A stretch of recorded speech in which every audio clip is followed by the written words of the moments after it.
The tragedy of all of this is the Liberal Democrats had made the arguments for proportional representation for about 40 years.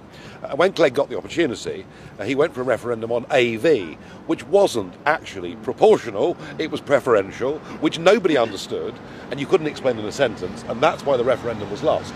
That was a disaster, one of the worst decisions of Clegg's career. But the answer to your question is, yes, of course. I mean, clearly, this system is now bankrupt.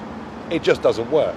And where's the incentive? I mean, if you're a socialist living in Esher, where's the incentive on a rainy Thursday afternoon to go and vote when you know there's no chance of your vote counting for anything?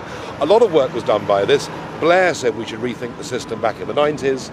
The Jenkins Commission came up with a proposal for AV+, which means 2 ballot papers. So wherever you live, you still get the man or woman that represents the town, which I agree is very important, but the second ballot paper lets you express a view, and any big view in this country would have representation in Parliament. Incidentally, Germany has been running on that system since 1945 in permanent coalition, and nobody would argue that Germany had been run badly. And people are very, very fed up with feeling like they're being forced to vote for the lesser of two evils, forced to vote how they didn't want to vote, but because they're worried about the first-past-the-post system.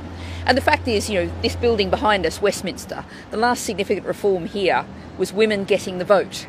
In 1918. We're about to hit the centenary of that. We have an incredibly archaic, unreformed system. We also have an unelected House of Lords. We really need to end up with a new system. We're calling for a People's Constitutional Convention, start with a blank slate of paper, have a big national conversation.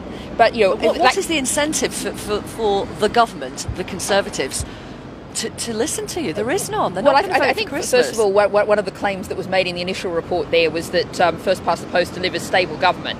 A majority of 12 is unlikely to be stable. And what really is important at this point in time in terms of electoral reform is that we build a strong grassroots movement coming from all kinds of directions, people coming together and saying we want a modern 21st century electoral system. We want a system that actually represents our views. And I'd also challenge the claim that proportional representation is difficult to understand. If you get 10% of the votes, you get 10% of the seats. That's not at all difficult to understand.